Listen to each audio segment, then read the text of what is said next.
¿Y si te dijera que el sexto lugar de Lewis Hamilton en Monza no fue por el piloto, ni siquiera por el auto? ¿Y si te revelo que alguien dentro de Ferrari modificó su coche sin permiso, afectando su rendimiento en secreto? Prepárate, porque los datos y testimonios que salieron a la luz podrían ser el comienzo de un terremoto en Maranello. Monza, el legendario templo de la velocidad, es mucho más que un simple circuito en el calendario de la Fórmula 1. Para Ferrari es su casa espiritual, un escenario donde cada error se magnifica y cada acierto se convierte en legado. En ese contexto simbólico, la sexta posición de Lewis Hamilton parecía, a primera vista, una actuación sólida, incluso respetable si se considera el nivel de competitividad actual.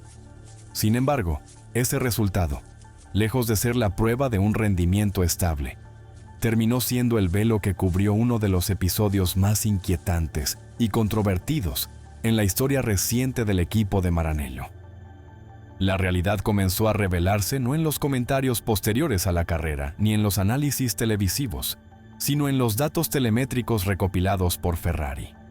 Al analizar en detalle el comportamiento del SF-25 durante el fin de semana, los ingenieros detectaron un patrón que encendió de inmediato las alarmas. Por primera vez en toda la temporada, el auto de Hamilton mostró una estabilidad estructural inusual, especialmente en los sectores rápidos donde Ferrari había sido sistemáticamente vulnerable. Los datos revelaron que la velocidad punta de Hamilton alcanzó 348 km por hora en recta. Pero lo más impactante no fue esa cifra, sino la forma en que el coche mantuvo la compostura al salir de curvas críticas como l'Esmo 2. Ahí, la Ferrari no solo igualó, sino que superó al Red Bull de Max Verstappen, históricamente invencible en tracción y estabilidad.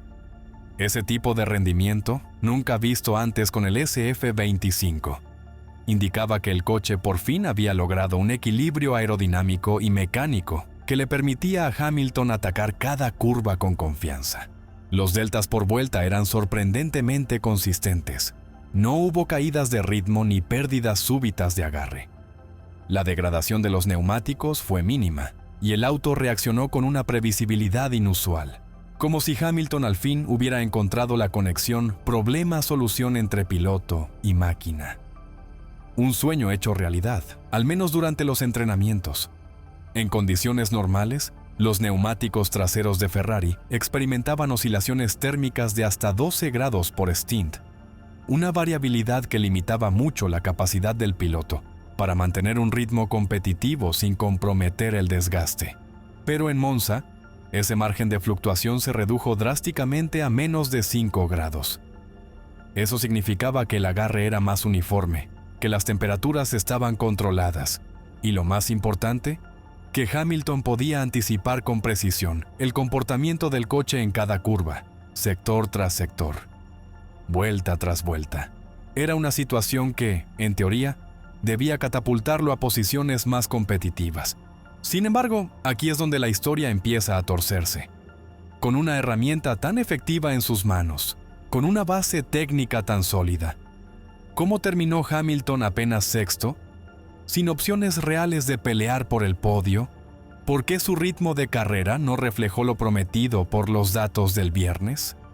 La desconexión entre la teoría y la práctica fue tan marcada que los propios analistas técnicos comenzaron a considerar si el rendimiento en carrera no habría sido saboteado por decisiones tomadas fuera del control del piloto y de su ingeniero. Y es justo ahí donde empieza a revelarse la verdadera magnitud del escándalo, que explotaría unas horas después del Gran Premio. El verdadero punto de quiebre del caso Hamilton en Monza no está en la telemetría, ni siquiera en el resultado de la carrera. El núcleo del escándalo se encuentra en lo que pasó fuera del asfalto, en lo que debió ser una colaboración técnica de máxima precisión entre piloto e ingeniero. Lo que ocurrió, en cambio, fue una violación directa del principio más básico de la Fórmula 1. La confianza absoluta entre el piloto, su ingeniero de carrera y el equipo técnico que los respalda.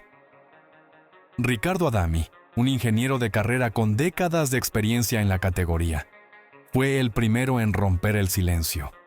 Y lo que declaró no solo dejó helado al paddock, sino que expuso una de las mayores fracturas internas en la estructura operativa de Ferrari en los últimos años. Según su testimonio, el auto de Hamilton fue modificado sin su conocimiento, ni el del propio piloto en momentos clave del fin de semana, particularmente entre el cierre de actividades del viernes y el inicio del sábado. Estas intervenciones no fueron ajustes menores, fueron alteraciones sustanciales en el setup, dirigidas específicamente a parámetros que Hamilton y Adami habían trabajado meticulosamente durante las sesiones previas. El cambio más preocupante fue la modificación de la altura de rodaje trasera, una variable extremadamente sensible que afecta directamente la aerodinámica del auto, la estabilidad en curva y la tracción a la salida. Hamilton y Adami habían acordado fijarla en 58 milímetros tras una serie de simulaciones y vueltas de referencia. Sin embargo, al comenzar el sábado, descubrieron que esa medida había sido alterada. Nadie dentro del círculo de confianza de Hamilton había autorizado ese cambio.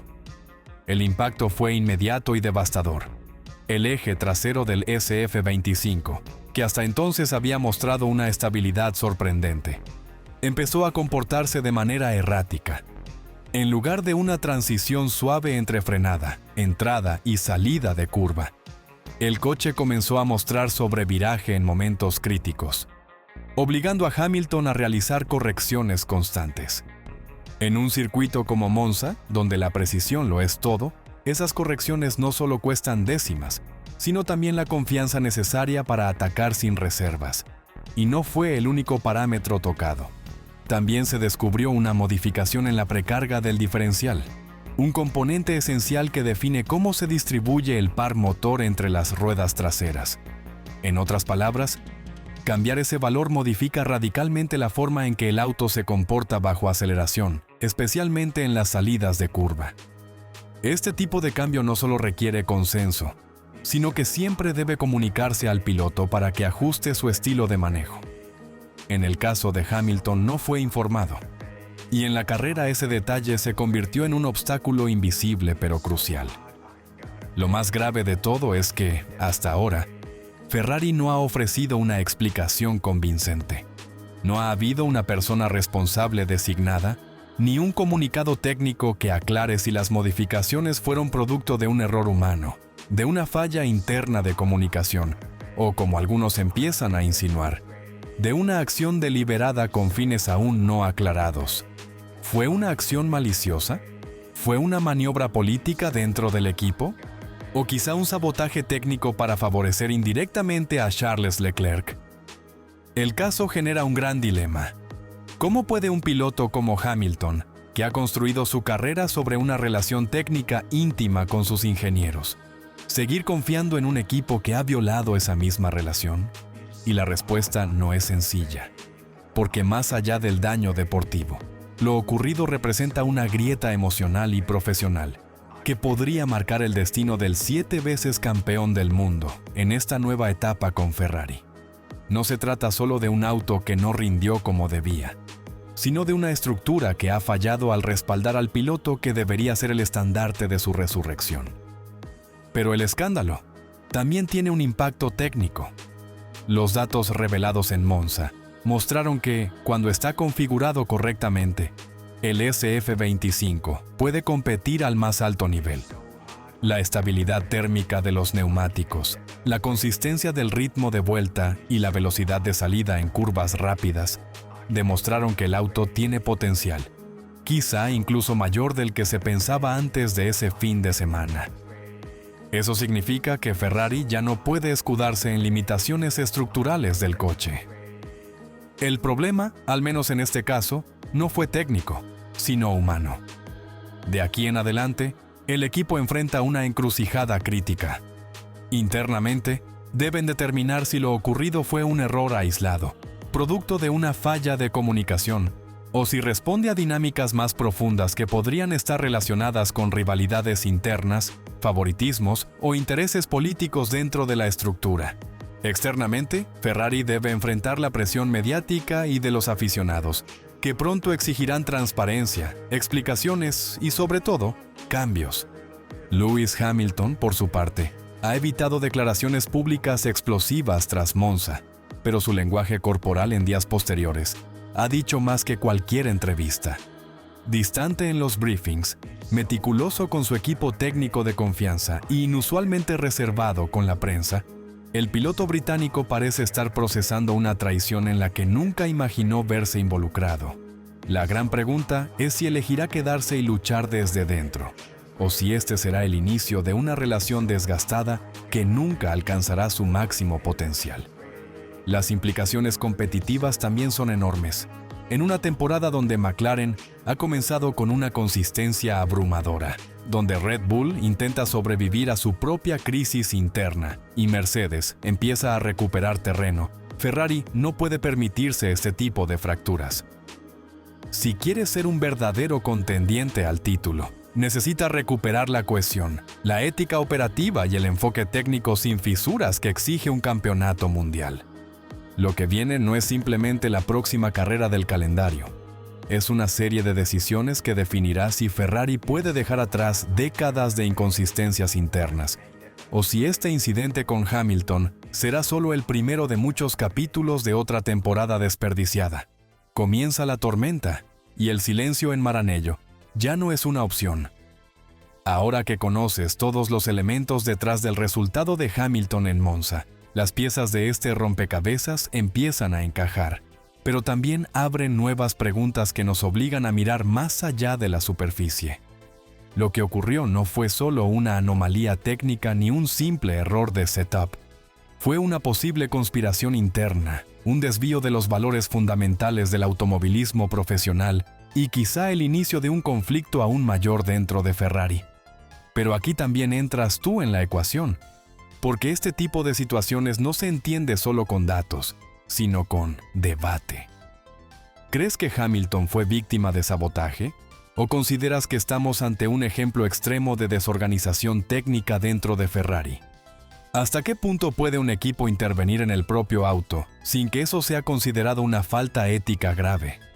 Tus opiniones son tan importantes como cualquier análisis técnico, porque este canal busca construir un espacio donde los aficionados a la Fórmula 1 puedan pensar, debatir y descubrir juntos los entresijos de este deporte.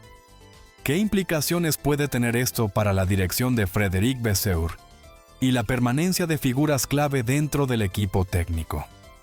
¿Qué papel jugarán los medios italianos, históricamente implacables cuando se trata de escándalos en Maranello? Déjalo en los comentarios.